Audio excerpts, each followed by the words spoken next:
Hi, everyone. Thank you so much for being a part of this Ahead of the Curve Corporate Travel Trends to Watch in 2026. Gold Spring has been doing this in December or January for the last few years, and it's our attempt to share back with you what we see are the most important upcoming trends to keep you ahead of the curve. And that's our goal here. So today, we've got three presenters. I'm Will Tate, one of the partners at Gold Spring, Patrick Moss, and Jamie Meek, our senior consultants, and they will also take us through. So we're going to be a little bit of a tag team. But I will start us with the first part of this. So I'll just jump right in and tell everybody I hope 2026 is your best year ever. And thanks again. We're always privileged when you take time to spend it with Gold Spring. We understand that. Your time is very valuable. So thank you for that.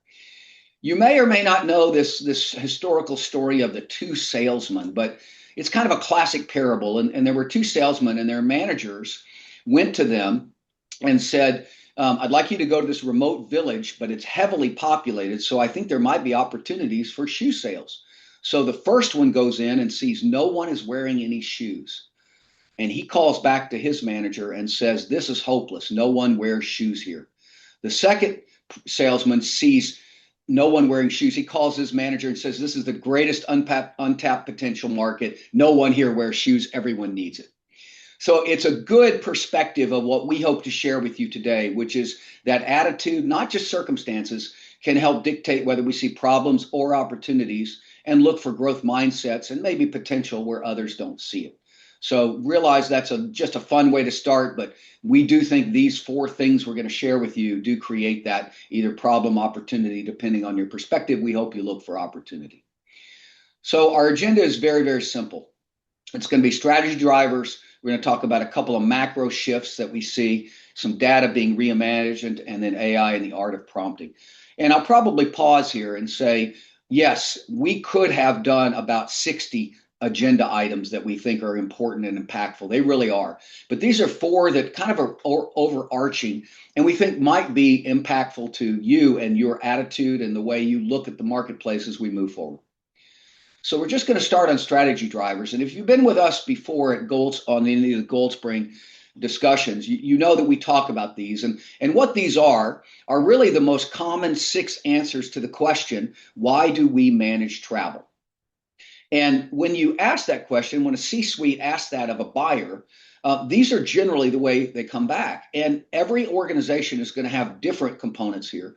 But if you're a seller, and you're not connecting into one of these strategic drivers, you're missing opportunity. And as a buyer, if you're not defining your strategic drivers very clearly, you're missing an opportunity to raise your leverage. So firstly is cost management. Typically, organizations want to manage their costs. They don't want travel to be unwieldy.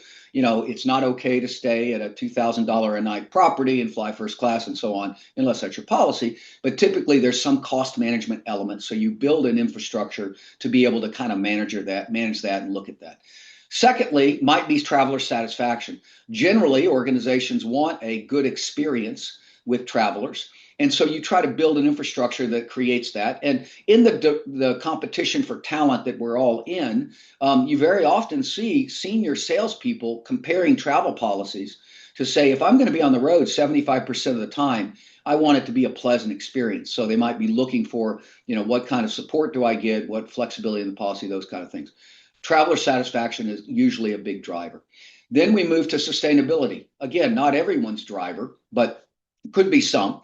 And in those spaces, we want to do green. We want to do lead initiatives, or we want to reduce the carbon footprint. So sometimes that's a driver. Fourth, we might have duty of care. We're going to care for our travelers. If there is a global event, a pandemic, a war, a ash cloud, any kind of a hurricane, the storms that are projected for this weekend, we want to make sure that we provide a way to take care of our travelers and our contractors. Fifth could be regulatory compliance. You might be in a space, either you're a government contractor or you're an NGO or you're pharma, where you have laws and requirements for your contract that say, I really need to report on this in the way that supports the contract. So when we're audited, everything is above board. We've done it right. And we don't incur penalties or liabilities. Lastly, might be process efficiency, right? You may not want to create an 8-step process to book a round trip point to point. And that may be important to you. Some have levels of control. We understand that. That may be part of your cost management driver, but it could be process efficiency. I want this to be seamless. So these are the 6 most common areas that people often talk about when they talk about managed drivers, strategic drivers. And the reason we mention them here is we have seen more success in the buy-sell relationships when you can connect these directly to initiatives. So let's just say, for example, you want to improve the traveler satisfaction by deploying a new technology. Well, when you identify that with the C-suite, then you're able to usually get more opportunity to get budget and therefore initiative. As Patrick will talk about in AI, you may have AI individual initiatives that are outside the supplier community. Well, if that crosses a few of these strategic drivers, guess what? You have a better chance to get that budget and to have that approved. So we mention these because we have found this to be a very successful lever for our customers and suppliers when they're looking to build better and improved programs. Let's move right into a couple of macro shifts, and these are very high level and very strategic. So bear with us as we shoot out about 50,000 feet. But there are 2 shifts that seem to be worth keeping an eye on. At least we think so, and we think you ought to consider that. First is curious coalitions, and the second is the loyalty lineup. So what do we mean by this? Well, curious coalitions. If you can see the screen, we're going to put up for you some of the recent headlines that you've seen in trade magazines. And what you're seeing here is very, very different relationships that didn't exist 10 years ago. You're seeing all kinds of new partnerships across industries and supplier categories that really didn't exist. And so the question you've got to ask is, what is happening with all of this? What does it mean? And where is it taking us, right? So to do that, we thought we'd maybe look back historically just a little bit at the difference between what we'll call telephonic first TMCs, travel management companies, and online booking tools, OBTs. So firstly, if you go back historically, when OBT sort of began to emerge, TMC said, we don't want any part of that. We are not a technologist. We will not build this. Let others be technologists. Then, as they gained popularity, the TMC pivoted and said, well, wait a minute, maybe we do need to build our own. And then they found out how expensive that was and the maintenance. And so then they said, well, maybe it's just less expensive and easier to manage if we just buy an existing OBT. And then when you get that, you say, well, wait a minute, maybe rather than buying that, why don't we just become certified partners with just all of the OBTs? And that way we can serve. And then we've seen this new coalition that says, well, why don't we get dealership relationships? Meaning I'll get exclusivity between a mega TMC perhaps and a OBT, and not always megas, could be mid-size. And then lastly, AI, because as we know, AI is going to solve every travel issue we've ever had.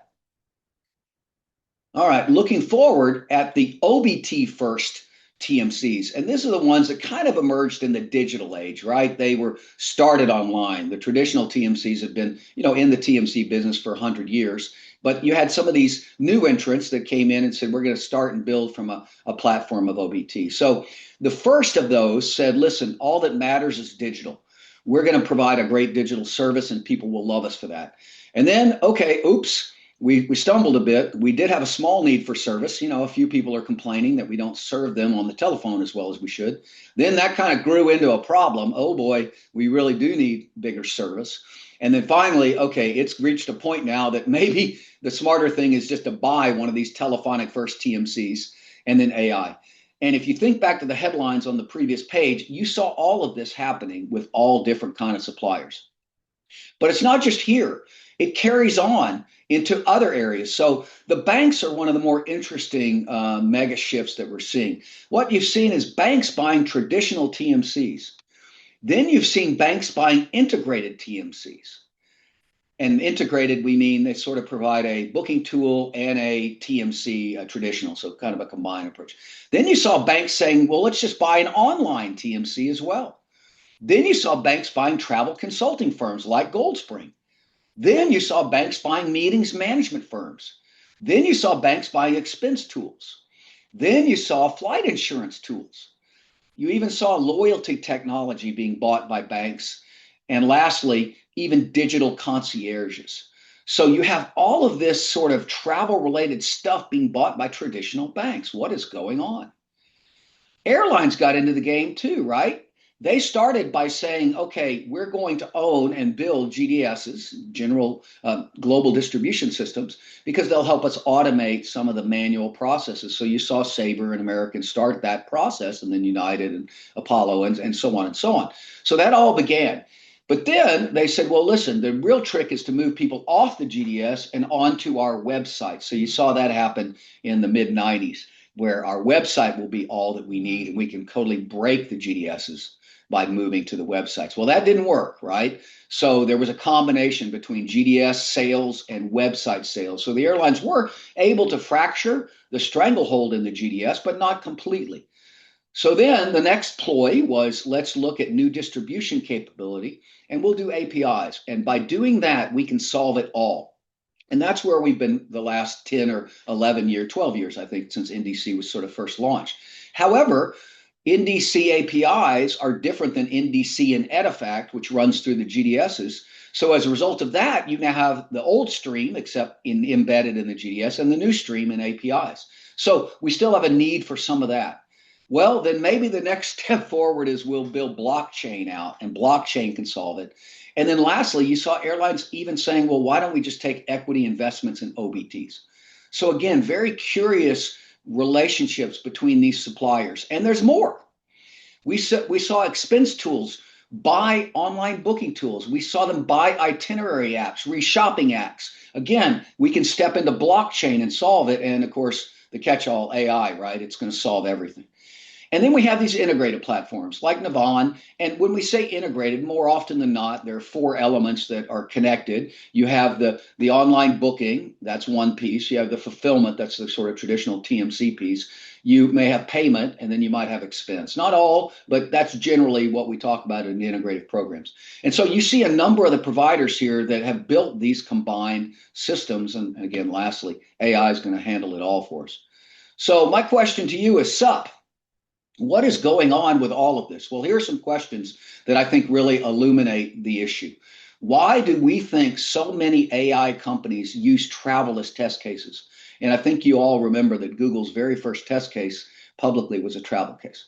Why are TMCs now pressing forward more in digital solutions than any other? Why do we see these OBTs buying brick and mortar solutions, right? Traditional agencies. Why are banks investing in managed travel? Why are airlines investing in booking tools and blockchain? And why are integrated solutions one of the most crowded new spaces? Well, all of this, that curious coalition, leads us to our second megatrend, which is really this. And it's the question of, who are you? Are you the consumer as the individual? As the corporation, are you the consumer? Is there some combination of those? Well, the reason driving this, the secret of why we see so much effort in all of these spaces, and the real reason that we see this growth, at least from our perspective, is that the secret that we know is the higher your status in a loyalty program, the more you'll pay. And if you stop and just think about that a moment, if you've got some status on an airline, you have an opportunity for early seat selection and maybe exit row and maybe what you prefer and maybe check bags and maybe boarding early. Those are nice things to have. Consider you don't have any status. Well, you're in group 8 and you're probably going to have to check your bag at the thing and you probably don't get a great seat. So it makes sense to us. Well, Delta suffered a little bit when this article came out talking about what they call surveillance pricing. And it's really something that's been going in textbooks now for at least 40 years, which is one-to-one marketing. Basically meaning if I know who you are, I can tailor a price to you. Now, I want to be clear. Delta said this is bad information. It's not correct. We're not doing this. So regardless of whether you think they are or not, the concept is one that is we're calling the loyalty lineup. It's the idea that we really want to connect you in deeper to loyalty. And so why do we think TMCs are going to pick favorite OBTs and favorite mobile apps among all others? Why do we think that might happen? Well, unique features that you can employ, create special offers, create pain outside of the preferred channel. So make it more difficult when you're not in the favorite OBT of the mobile. Make sure digital is a priority. Make sure that we have an opportunity to grow the highest margin transactions, right? And just think about it. If a digital transaction doesn't touch a human, right? The cost of that is simply the technology investment and maintenance as opposed to labor. And then lastly, we want to build barriers to exit. So with all of those things, why are airlines and hoteliers kind of stepping into this? Well, as I mentioned, you can do surveillance pricing or personalized offers. Hey, there's Will. He always buys from our hotel. So maybe this pricing might be different for him than it might be for someone who never buys from us. Secondly, I can offer an up or cross sell. We can give an upgraded room at a discount to try to get him to build or solidify loyalty, right? We can also disincent or remove competitive shopping. If I stay in just that supplier's ecosystem, I'm not competitively shopping. I don't see the other rates at properties or hotels or so on. Lastly, I can direct, or next to last, I can direct to desired markets. Maybe there's certain things I do want to push. And if I'm inside and outside of competitive shopping, I can really direct that. And lastly, I can bundle. So I can put this all together. So where does this lead us when we come to managed travel direct strategies? Well, buyers need to be thinking through these things and sellers need to understand how this impacts the buyer. Firstly, we're talking about tailored pricing and tailored relationships.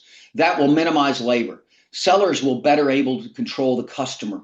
Then hopefully sellers can gain loyalty, disempower some OBTs, right? Remember, TMCs have been hammered with OBT service issues for years, right? You hear the old adage, the traveler doesn't even know that this is not the TMC. So by disempowering some of those and building unique tailored features, you then can improve the service.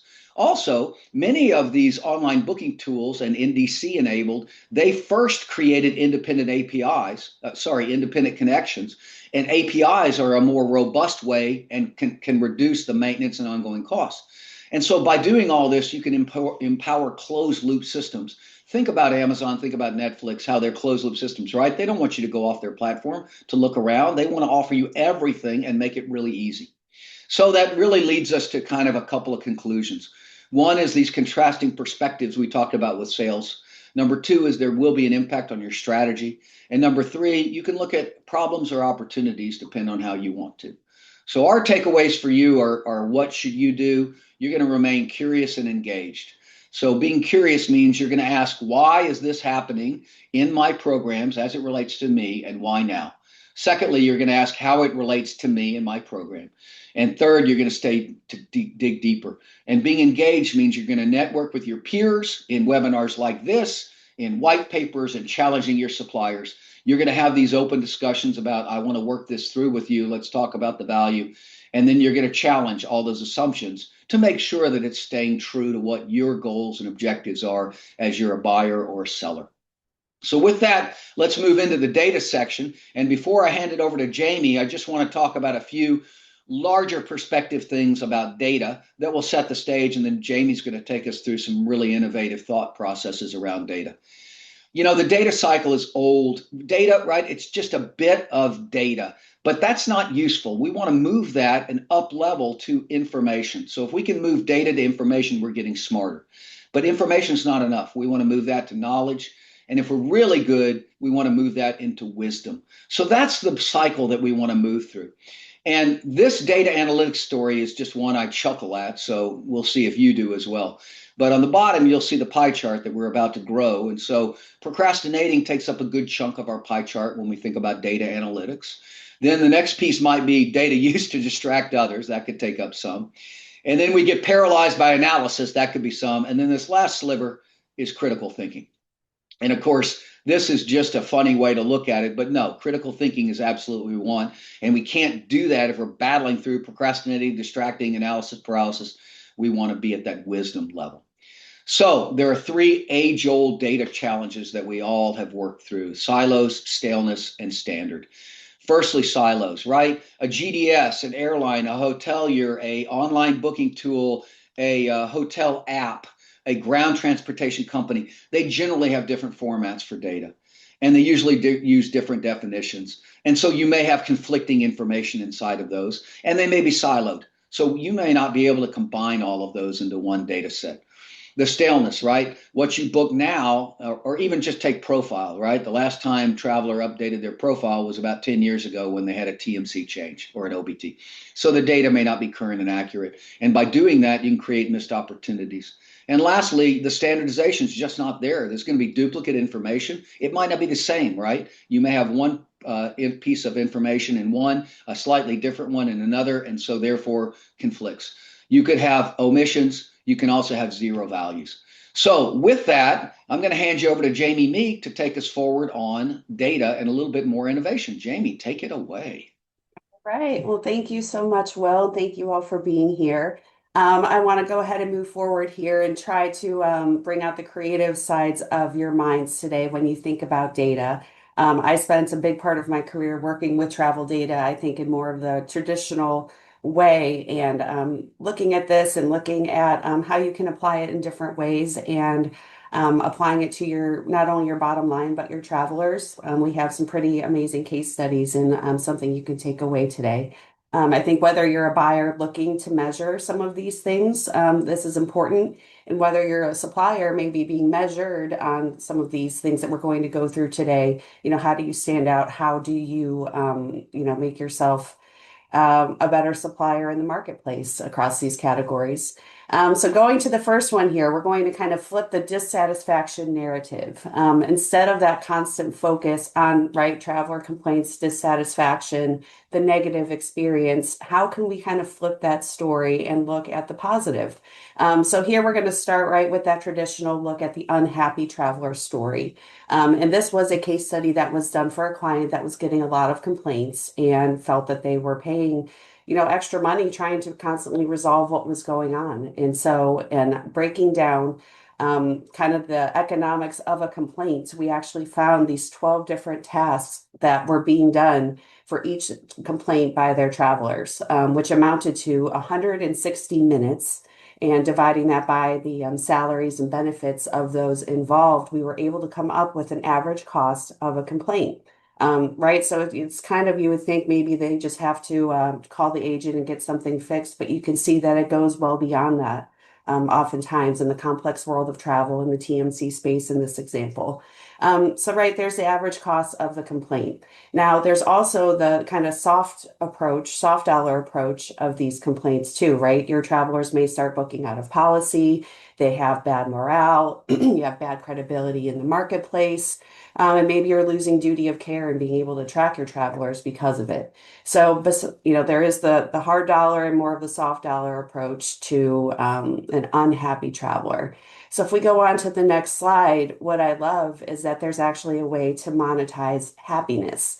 And how do you, if you find a way to avoid, right, that 160 minutes per complaint, what does that do to your travelers and to your bottom line? So in this example, you can see the top chart, you're at a current satisfaction level of your travelers of 60%. If you work with your supplier and you increase that satisfaction from up to 70%, well, I think if you go ahead and can move forward in the animations here, it not only you move away from looking at people being unhappy, you look at people being happy, but you also have the ROI of satisfaction, of happiness. And what makes people happy is money, right? So in this case, in this study, found a way to find an ROI of over $8,000 just by, a minimal improvement in your traveler satisfaction. So that's one of the ways that we wanted to present today, kind of looking at some creative data. Moving on to a next study, it's another great example of taking readily available information and qualifying it in different ways so that you can predict and impact change moving forward.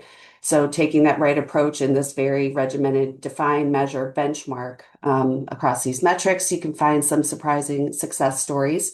So this client, the information we took into consideration included their pre-trip approval process, usage of virtual meetings versus in person, and if they wanted to consider reducing attendees per meeting and what that impact would have on their program. So something key to note is that money was not the only driver in this study. If you I love to travel. I work in the travel industry for a reason, right? So if my company typically would send, say, 5 people to a meeting that you're used to going to, and now all of a sudden they're going to say, you know what, we're cutting back, you can't go anymore.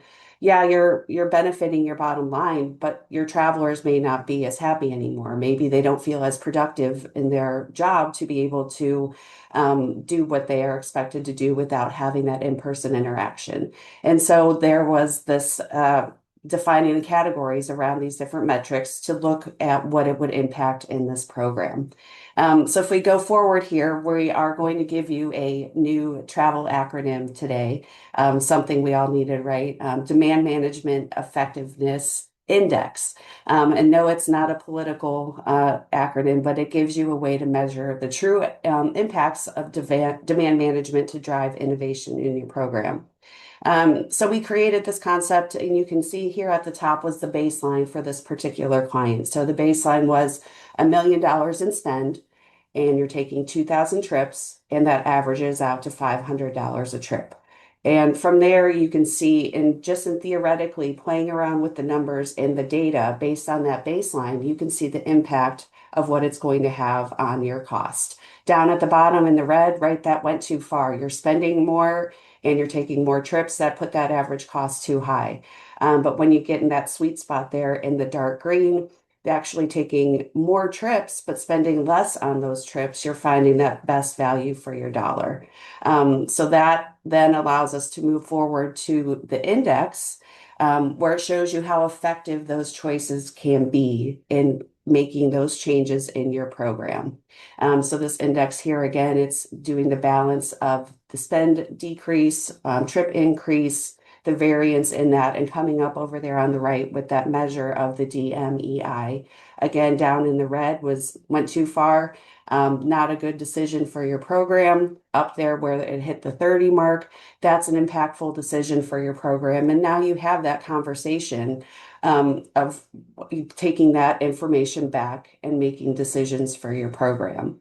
And now if we take that forward in benchmarking and tracking that data that you've benchmarked and you've made decisions on, now you have wisdom, like Will talked about, right? Now you have a way to track these metrics, benchmark them, and you have a story to dive into. So here with this particular client, right, we were tracking it across their sales team, their marketing team, and procurement. And you can see that there were varying levels of traveler satisfaction based even by department on the decisions that were being made. And so it allows you to open up those conversations and have those discussions on why is this happening? What's going on?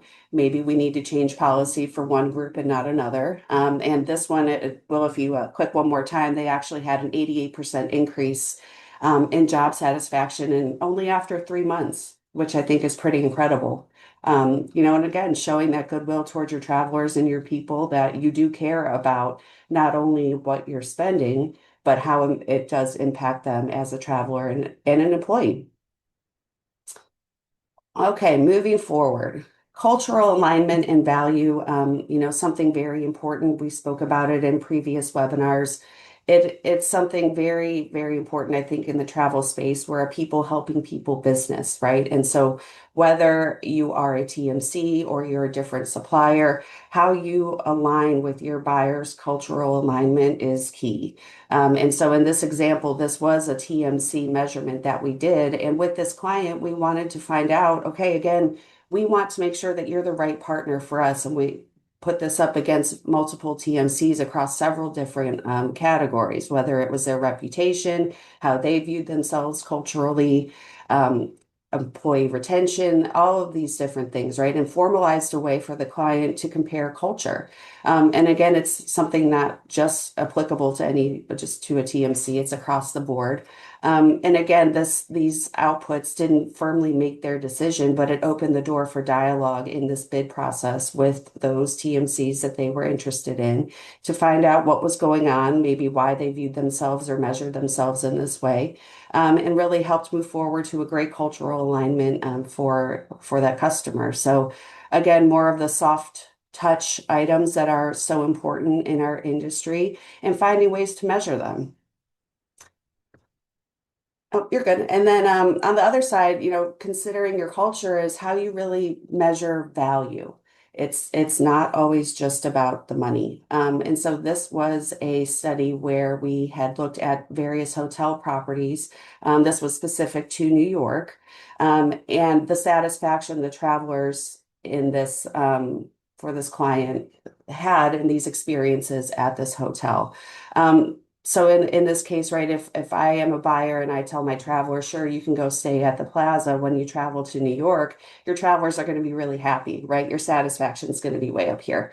But you're going to be paying a lot versus if you're telling them to go sleep on a park bench, you're going to be saving a lot of money, but the value to the traveler now has completely reversed.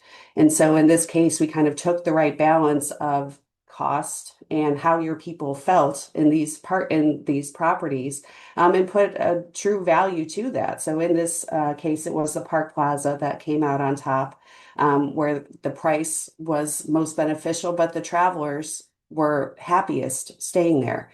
So again, putting that value into your people and what it means outside of just, staying at the cheapest property or finding the cheapest flight, that isn't always the most important, for a lot of different reasons. And then I'll get into our last metric here. This is my favorite. Looking at, again, we talked about the economics behind these numbers earlier. If you look at the economics of managing the traveler experience, you really can break it into two different sides here. So experience matters over on the left. Again, you want your people to be happy. You want them to have a positive experience, proper treatment, and it reduces employee turnover. And over on the right, you see some surprising by the numbers stats. If, up on the top, 12 is the number of positive customer experiences that need to be had to make up for one negative experience. 80% of consumers who would go to a competitor after just one bad experience, right? So you think about that and how that impacts, programs and who they choose to partner with. 13 people down at the bottom, this shocked me. 13% of people will tell more than 20 people when they had a bad experience, whether it's colleagues, whether it's family and friends, whether it's the supplier themselves, right? There's numbers behind all of this. And so if we go to the next slide, we really try to revolutionize a way to look at this and what we're calling our Smilage framework, to make a shift towards happier travelers by leveraging impacts and costs and the correlation between the two to guide decisions for your program. So we were, doing research. Again, you can see some of the simple questions that we asked there, as part of this study. How do we measure that improvement without making changes in a program, right? That's important. We didn't just dive in to make changes. This was a what if scenario to take that data back to your stakeholders. And in this study, which I think is very impressive, we surveyed over 60,000 travelers across 31 organizations and created a 7-point rating scale that you can kind of see there, in the screenshot, based on various scenarios and 33 levers to come up with a way to measure impact, right? Change times cost is impact. And so we created this strategic direction for improvement and did the various trip stages and impact categories. And these levers became the keys to unlocking a more positive managed travel experience. On the next slide here, this broke down the categories you can see. Now, again, there were 33. We won't show all of them, but these were the top 5 that came out of this study of 60,000 travelers across pre-trip, on-trip, and post-trip, those levers. So, right, the pre-trip compensatory, I can't say the word, getting time back for traveling. Maybe you had to travel on the weekend. Okay, me as a traveler, I would love if my employee would now give me a free day off, right? Soft dollar things that your travelers want. Post-trip approved within, quicker days. That was a big one. Adding personal travel, that was a big one that came up here. So you can see it was pretty interesting, what came out of that study. And we can go ahead and these are the changes also in the traveler experience. So again, looking at your travelers and not just the money, and no cost was applied to get to this information and get to this data. And you can see both sustainability measured pretty high, but over on the left, work-life balance, no surprise, was very important to the large majority of these 60,000 people. Measured them against other things like productivity, and comfort. So again, just very creative ways to look at basic things in your travel program, and what you can do to make them happier. Well, you can go to the next slide here. And these levers too, this is kind of a complicated screen to look at, but the measurement also, the way that it was guided is they were asked if you were given $50, which of these 33 things would you be most willing to apply that to make yourself a happier traveler? And that's where this came to. So kind of that theoretical what if situation, what would make you happiest? And so I think it's a great way to get creative and look at how you manage your policy and your spend and your travelers. So with that, I think we're ready to move over to Patrick to close us out. All right. Thank you, Jamie. Appreciate it. So we're going to be talking about AI, a topic that's been in the news for the last few years, ever since ChatGPT made its way onto the front pages a couple of years ago, right? So what I want to do here for the audience here that's on this webinar is to give you a little brief history of AI. How did we get here? And then with the impact on T&E, the good and the bad. And then I want to leave you with some helpful tips how you, in your line of work in the travel space, can use AI like ChatGPT, Gemini, you name it, all the various types. It's all the same though, in a sense that use it for your own work or personal life for that matter, and leave you with some helpful tips that can enable you.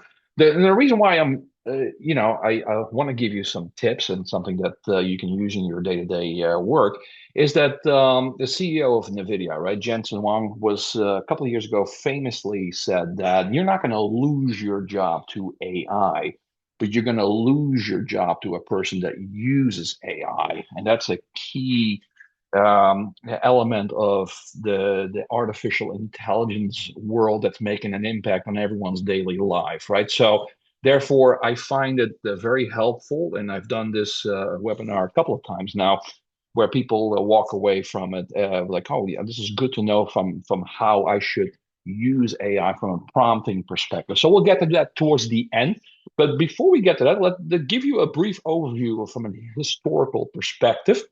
Um, Artificial intelligence, believe it or not, AI, the word was actually coined by a guy called John McCarthy. He was a scientist, worked for multiple universities here in the US. In 1956, he actually coined the phrase AI. And then there was also a British guy called Alan Turing, and he proposed the Turing test. And that is actually a test that tells you, well, if you get to the point where you can now no longer differentiate between a computer or robot and a human being, then that passes the Turing test. Now, this was back in the 50s that this was proposed. Needless to say, here we are 75 years, almost 75 years later. And we're on the cusp, right? When you think about it, from hey, especially if you call a company and you get a bot, sometimes it is getting very good at emulating a human being, right? So you can still differentiate it, right? But we're getting close. So it wouldn't be surprised that within the next couple of years, we actually get to the point where we pass that test. In other words, where you really, unless they tell you, right, that you're talking to a robot, but we may get to a point very soon where you're like, wait a second, am I talking to a human or a robot? So fast forward to the 1980s, and you may wonder, hey, what happened in the 60s and 70s? But yeah, I have to understand from a software and computing development and historical perspective, right? It took a very long time to ramp up the development. But once we got going in the 80s, it started really speeding up. And as you can see in the last few years, right, we've really made a lot of progress. So back in the 80s, we started seeing expert systems. So this is very, from a computer coding perspective, if I have a symptom A and I have a test result of B, therefore I have X as an end result, right? That's what an expert system is. Neural networks, for example, it's like an inspiration by the brain. It recognizes patterns. So in the software coding, it starts recognizing patterns in the various computer language programs. Now, this is the 80s. And the companies that started using this, those were the ones that had a lot of money. And guess what? Those were Wall Street. Wall Street investment firms and banks started actually investing very heavily in it. Because as you can imagine, if you recognize patterns from an investment perspective, you can certainly make a lot of money. So that's why it gained a lot of traction. Now let's go to the 1990s, where we had a very famous case where IBM's Deep Blue beat a chess championship. You may wonder, a champion. You may wonder, well, what's the big deal there? But if for those of you that play chess, there are literally billions of possible moves, right? So therefore, if you think about it from a computer coding perspective, you cannot possibly code every single move. Therefore, you need pattern recognition. So the computer starts recognizing that, and based on that, can make a move that's not specifically coded. So that was a huge leap forward from an artificial intelligence perspective. Now take that a step further in the 2000s. That's where you start seeing big data, and especially deep learning starts to emerge. This is like multi-layers of complex and unstructured data that's taken, and from there it starts recognizing patterns. And from a T&E perspective, right, it starts optimizing travel choices, for example, from some of the online booking tools out there. So really another big step forward. Now go to the 20 teens. I guess that's what we call it. That's why you start seeing a breakthrough in image recognition, natural language processes. So that's where when you start calling companies, right, that's where you had the voice that starts to sound like a human being rather than a robot, right? And for those of you that are really nerdy, like I am from a data perspective, I highly recommend you go on YouTube. There is a documentary that won many awards. It's called AlphaGo. Is the DeepMind project by Alphabet, or Google for that matter, and a bunch of scientists were decided, hey, why don't we take the world's most popular board game, which is Go, very popular in Japan, China, and South Korea, and see if we can actually beat the world champion. And it's a fantastic documentary. But in essence, I mentioned earlier chess, where you have billions of choices, right? That can be done during the game. But in Go, the number of options that are out there actually supersedes the number of atoms in the entire known universe. Think about that for a second. That seems incredible, but that's absolutely true. So obviously you cannot code for that, but the documentary does a fantastic job explaining how they got to it. So now we're in the 2020s, right? Leap forward. Now we're in the age of generative AI and large language models. Of course, ChatGPT rolled out a couple of years ago, and now everybody's jumping on the bandwagon, right? Gemini has making great strides lately. There's Grok out there, there's Copilot. So there's a lot of different AIs out there that you as a user can apply in your day-to-day work. All right. So let's go on, Will, to the next slide. So high level, right? It started out as traditional programming. Software developers specifically coded. It was a rule. You do this, therefore you get this result. Then you start pattern recognition, right? Machine learning, deep learning, right? You start seeing correlations, and therefore it speeds up the answers you're getting that you're asking. Fast forward to today, you're starting to see generative AI. That's actually generating, right? Generating images, for example. If you go into ChatGPT or Copilot, you can start generating diagrams, workflows, pictures, you name it. So that's learned representations. And the real cool thing, or some people may say the scary part, is the last step is the agentic AI. This is where you get autonomous reasoning. So you have all this computer language. Now the computer is actually making decisions. All right. So where this is applicable, you see it in self-driving cars, for example, right? So they learn. It's all about pattern recognitions, and down the road, of course, the computer needs to make decisions. When do I stop? When do I turn left, right, etc.? So that's where that agentic AI comes into play. Next one, Will. So if you look at very high level, that little circle there in the middle, that's what we're doing today. That's what we're using, the people that are using AI today. But the possibilities are just enormous from what we can do with this. So part of this presentation is me giving you some helpful tips on prompting and how that can help you in your line of work. So, Will, if we want to move forward, yep, keep going.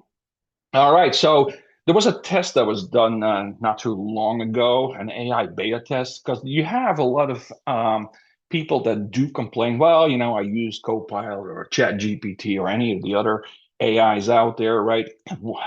How can I trust it, right? And I'll go into that here in a little bit, in a few minutes, because, it can hallucinate, right? AI can still give you wrong answers. So it's very important you to learn how to work with it. So here there was a test done from an online booking tool where they asked the CEO to, hey, for our CEO, let's book a round trip for him from New York to Chicago and see how well our AI is doing. So this is a real example, by the way, from that happened a couple of years ago. So Will, if you want to click through the first one. So one of the first things it came back with was, okay, well, it offered a 6 a.m. departure to Chicago, followed by a 9 p.m. return flight from Cleveland to save $42. Next one there, let's go through it. And it recommended the flight to Chicago via Miami to maximize loyalty points. Then the next one, it came up with a same day round trip, but on 2 different airlines from 2 different New York airports. Always fun for those of you who've lived in that area that you don't want to do that. And last, it came up with a train to Boston, then a flight to Chicago, right? So what ended up happening, Will, go ahead. It came back with a same day round trip, but on 2 different airlines from 2 different New York airports. So clearly, there were issues with it, right? And part of that was, again, this was beta testing that they were doing for this online booking tool that will remain anonymous. But you got to be careful on how you ask the question, because if you're not doing it the right way, you're not going to get the right answer. So carry on. All right. So from a T&E perspective, right, we're in this time frame right now where we've moved from manual to autonomous. We're in that process where in the travel and expense space in particular, this AI can help ignite innovation, right? It can spark new workflows, it streamlines booking, it can help you with the expense reporting. Policy enforcement is another great avenue that a lot of companies are exploring, right? To rather than having a human being track down, for example, people once they submit their expense reports, you have AI assist now during the business trip. So if it sees something during a trip that is out of policy, it will flag it and it will take corrective, proactive action. So therefore, you're not dealing with it after the fact, right? So that's where it can really help companies become smarter and faster to process. There's also, we're shifting from automation to optimization, right? That's taking place now with a lot of companies in the T&E space. We're transitioning from basic automation to advanced analytics, especially in reporting, of course. There's enhanced decision making, cost savings, right? I worked for a Fortune 100 company prior to my role here, and they started incorporating AI in their procurement sector. So from a procurement perspective, you're dealing with multiple suppliers that you're negotiating with. I had to negotiate with hotels, airlines, etc. So if you have data, which we have, of course, you can use AI to put you in a better negotiating position. You better do it. If you're dealing with hotels, airlines, trust me, they are already using this to put themselves in a better position, needless to say. So I would highly encourage you to do the same thing with the data you have. And there's also strategic partnerships, right? AI becomes an integral part from planning, real-time adjustment, and insights, to enhance your travel program. You may see trends, anomalies, etc. That from a human being perspective, if you're looking at data that may contain hundreds of thousands of data elements, especially if you are working for a larger company, it's humanly very difficult to see trends and anomalies, right? That's where AI can really step in and help you out. So if we go on, so that was the positive, right? It cannot do all these good things, but the glass half empty now. There's a shift taking place, right? This came from the IMF not too long ago, where the vast majority of companies are applying AI in their company, right? And companies, we've noticed in the last 6 or so months, right? They've stopped replacing the workforce.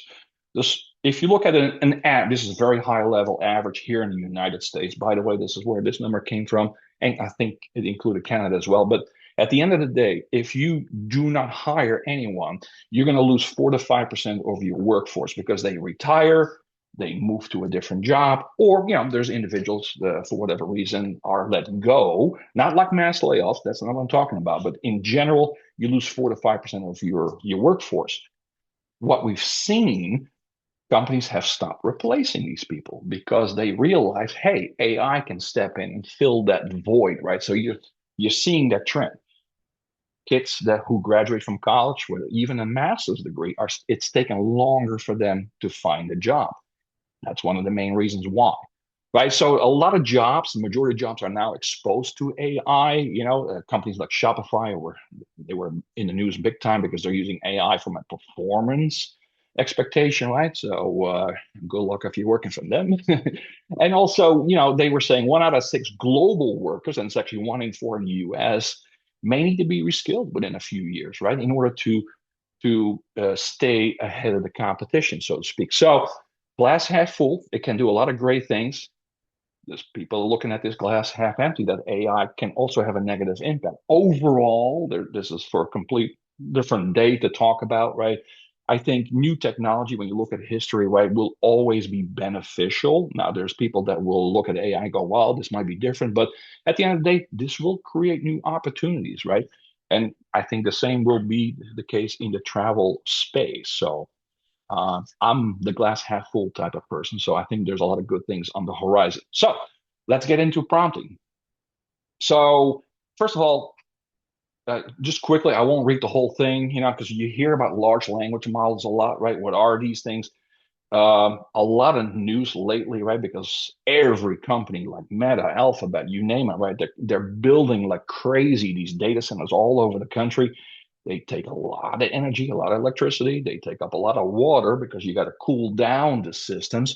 But in essence, these are all these gigantic servers in these gigantic buildings that are, where they train these computers on these large data sets, right? So that they can summarize the data, they can translate it, and it reasons from a human language perspective. So when you go in to ask a question, it comes back with a human-like response, in other words, right?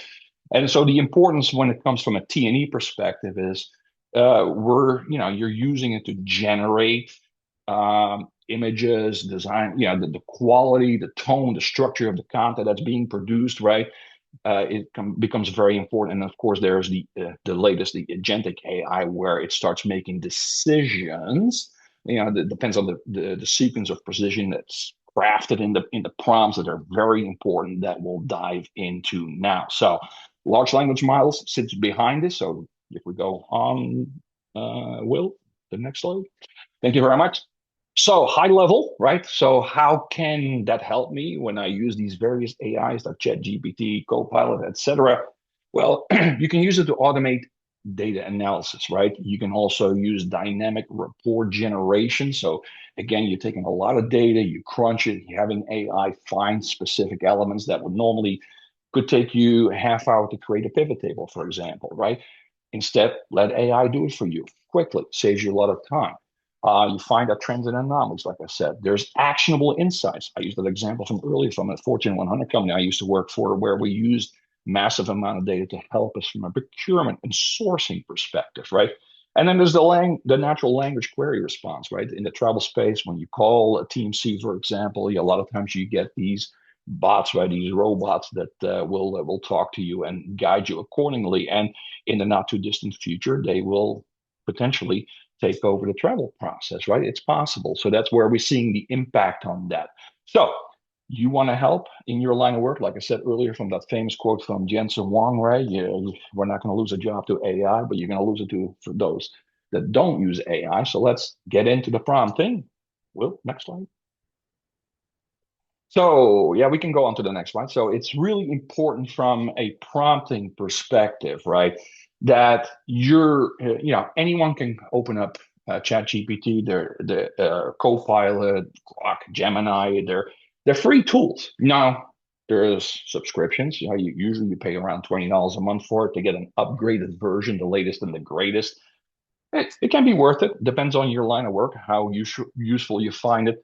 But there's some rules and some tips around prompting that can really help you in your line of work. So quickly, since we only have a few minutes left, if you ask a question, provide me with travel expenses, It's not clear. You're not being specific. So we'll go to the next one. What you want to do is, hey, generate a detailed breakdown of Q3 25 travel expense for the EMEA region, categorized by airline. That is a lot more detail, right? So don't be vague, in other words, in your prompt. Yeah, you have to look at it from a human perspective, right?